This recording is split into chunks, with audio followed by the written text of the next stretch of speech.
Dwarf gouramis are commonly thought to be a beginner fish that can fit well into any community tank, although there are many reports that conflict this information.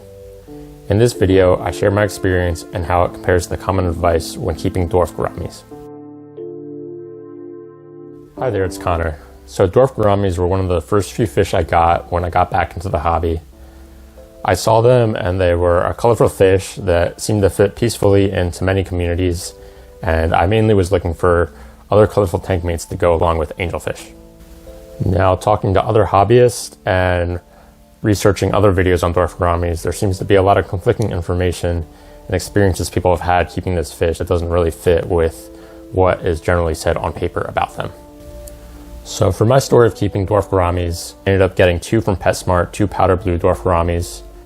Now they were two males, that's all that the chain stores sell, and I hadn't read on guides that you shouldn't mix two males, so more on that later. Despite being two males, they did live peacefully. It was a 45 gallon, so there was a good amount of space, and they lived in a 45 gallon for about 6 months, and after that I had upgraded them to be in a 65 gallon. Now unfortunately they did not live too long. They each lived about 8 months and 10 months respectively, and they were harassed by my rainbow shark a decent amount, so they definitely did have some stress from that, unfortunately. Later learning there is something called Dwarf Gourami disease, which I'll touch on later as well, but that also could have been what had happened, and it could have been the rainbow shark that stressed them out. But I did keep them for about a year, and I definitely learned a lot that guides generally don't mention or a lot of them miss out on. So first I want to go over the growth and size of them. So in general, you'll see the max size they get is about 3.5 inches. There are some reports that they can get to 4 to 4.5 inches, but that seems to be outlier cases. In general though, 2 to 3 inches seems to be the most common that they grow to in aquariums. Now I got mine right around 2.5 inches, and over that year I had them, they really didn't grow at all, maybe very slightly, but they pretty much came close to adult size, close to the maximum size, and stayed that size. As far as growth rate, I always like to find this out about fish, but there really wasn't much I could find on dwarf gouramis. Really very limited information. All I could really find is some forum posts discussing breeding them and the growth of fry, and in general, fry seemed to grow very slow, people reported. Slower than most other species, so in general they just seem like a slow grower. Now in stores, I generally see them close to adult size. I generally more commonly see them around the 2-inch mark, maybe a little bigger, maybe a little smaller. I have seen them a few times around the 1-inch mark, much smaller, but that seems to be rare, and I often find them closer to fully grown. For tank size and setup, now the minimum you'll find generally is 10 gallons. Some places you'll find smaller, but I don't recommend that. I'd say 10 is a pretty safe bet. So they're not that active of a fish, and they're pretty small, so they don't make that much waste. So I think 10 gallons is fine, but as I get into tank mates and aggression a little later, you'll find that maybe larger is better, and I mean with any species larger is better. So I think you can easily do a 10 gallon. I would generally keep the stocking low though with them, and a 20 gallon is much better, especially if you want to have them in more of a community tank. A 20 gallon is going to do much better with them from my experience. Now if you do keep them in a 10 gallon, you just want to keep in mind tank mates. I'll get into that more, but generally smaller, less tank mates will be better. You'll probably just want either bottom feeders like corridoras or faster moving fish like a group of tetras or something. Now as far as tank setup, they do prefer a low flow. They're not the strongest swimmers, so you generally want low flow. You don't really want a strong filter. Sponge filters are going to be great for them, or any filter just known for not having the strongest flow. Otherwise, lots of plants are ideal. They like a lot of cover. I know when I first got mine, what they did immediately was they went and just hid in the hornwort I had, and they were in there probably for a few days, especially if they're shy from other larger fish. For example, I had angelfish, they'll definitely go and hide in cover, but in general, a lot of plants is appreciated for them.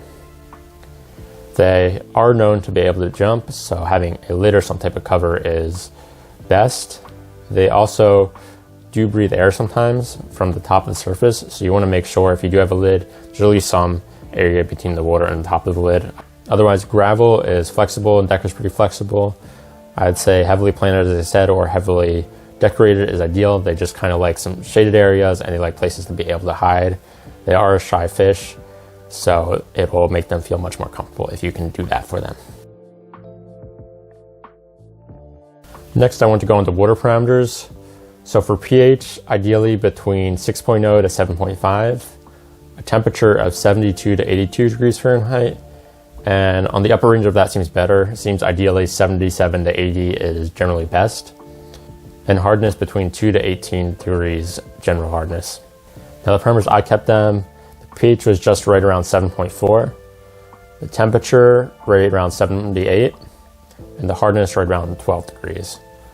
Now they are generally known to be decently hardy and pretty flexible in those parameters, so as long as you can maintain it stable in any of those ranges, I think you'll be good to go with them. You just want to avoid fluctuations as with any species.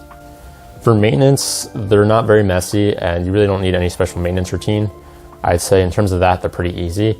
I'd say you just want to watch your parameters. If you can keep things stable and keep the nitrates at an appropriate level, then you're going to be good to go. You know, depending on your stocking will really depend how often you need to change water, but you can do once a week or every 2 weeks, really depending on your stocking level. Next, I want to go over aggression and tank mates. So they are listed as a peaceful species. You'll read that pretty much anywhere on any guides. It's only when you read deeper into it that you'll see they can show some aggressive tendencies. There are a number of reports of them harassing peaceful fish, and some stores even stop selling them like that. Like I know Corey from Aquarium Co-op says he won't sell them at his store just because so many people have brought them home and then they'll bully up other fish and then want to bring them back. So a very common fish that we don't sell would be the dwarf flame gourami, right? Every PetSmart's got them, Petco's got them, most stores have them. One note is you don't want to mix dwarf gourami males unless you have a large enough tank. Now, males are almost only what is sold at stores because that is the gender that is much more colorful. The females are much paler and not as vibrant. So you also see that a bunch of males will be in a tank at a pet store. So unless you read up on it, you won't know that you shouldn't mix them. I haven't ever been told by employees not to mix them. I bought 2, no problem, nobody mentioned it. And when I originally got mine, I did not read that you shouldn't mix males.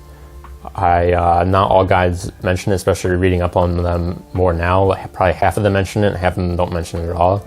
And some might even talk about mixing without problems without mentioning that you need a specific male to female ratio. And that ratio generally is 1 male to 3 females. But if you are going to keep multiple males, whether you have females or not, you really want a large enough tank.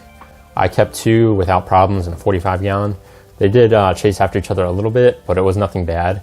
If anything, it was like mild cichlid behavior.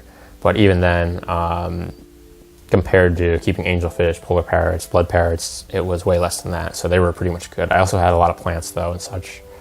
Now with that, I would consider them more of a semi-aggressive fish though. One, because they can be aggressive towards other males, and also there's a number of reports of them just picking on other species. So there is a good chance that they'll just be completely peaceful, but just keep in mind that they could bully other fish, and honestly I think they should be classified as semi-aggressive, and if you get a peaceful one, which is a good chance of that, then just even better. Now for what fish I've kept with them, so successfully I've kept angelfish, mollies, corridors, and clown lurches.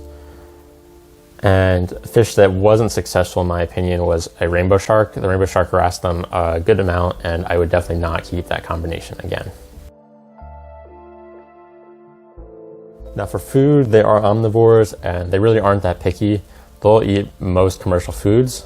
I'd recommend just getting a high quality flake and then bloodworms to supplement them, either frozen or freeze dried. I like to go with omega-1 for the bloodworms, and I've been using tetramin flakes, but it's really when any good one will be good. And then you could also mix that up with just a community pellet or food like Vibra Bites to give them some additional variation. The next, I want to touch on Dwarf Gourami disease. So now this is a thing that has become very popular, unfortunately, where Dwarf Gouramis don't live to their expected age, which is about 4 years. And mine had that. Mine only lived for about a year. Now they were close to adult size or adult size, so I don't know how many years they were living before that. You know, they could have potentially actually been at their lifespan, but who knows. But anyway, Dwarf Gourami disease, you'll either see it abbreviated to DGD for Dwarf Gourami disease, or DGIV, which stands for Dwarf Gourami iridovirus. I may be pronouncing that wrong, so I'm just going to abbreviate it in this video. So yeah, as I said, now many hobbyists report running into Dwarf Gourami issues before their 4-year life expectancy. and this includes me, although there was stress from a rainbow shark, but this could have induced the disease. When my Dwarf Gouramis did get sick and pass away, no other fish in the tank was showing any signs of stress or getting sick or passing away, so everyone else was completely healthy when they did. And it is mostly thought that Dwarf Gourami disease does not transfer to other fish, although there was a study done in Australia, and I'll link these studies below, 2015, that found a platy to be affected with it. And there does seem to be a large amount of imported Dwarf Gouramis that are infected with it, which seems to be making it harder and harder to get a healthy batch. This was back in 2006 a study was done, but even back then, 22% of Dwarf Gouramis imported to Australia were reported to be infected with it. So that is very unfortunate. Now I'll say that this could use a whole video to itself, and I do want to do more research into it, so I got into it, so I'm going to kind of leave it there. And the only advice I can say is that if you are getting to get them, look at the tank when you're getting them. If there are any that are looking sick or pale or not well, definitely don't get them, because there's a good chance that they could have the disease. Anyway, with all of that, I wanted to follow up and close this out with, if you're thinking of Dwarf Gouramis, do I recommend them and would I get them again? So on paper, they seem like a really great species. They don't get too large, they can be in relatively small tanks, they're very colorful, and they're known to be peaceful. And they are easy to find and inexpensive, and their care requirements are generally very easy, very common for a community tank. But would I recommend them for a beginner? For an absolute beginner, probably not. Mostly because even though on paper they're very good, there's a lot of reports of them not necessarily fitting that exactly. And no, they don't require any extreme special care and extreme knowledge, but they do have a number of things that you should know about them, so I wouldn't recommend them for first fish, but you also don't need to be an advanced hobbyist to keep them, in my opinion. Now for me, would I get Dwarf Gouramis again? So I'm on the fence on this. I love their color, and they have a large number of tank meat options. It's just an easy way to add a little pop of color to another community tank like this. But learning a bit more about Dwarf Gourami disease definitely makes me hesitant, and I think it's something I'll hold off on. Now there are honey gouramis, which are slightly different Dwarf Gouramis, but a lot of things similar, but they are not known to get Dwarf Gourami disease. They are technically a different species, so that might be a better choice in the future. It's something that I might consider.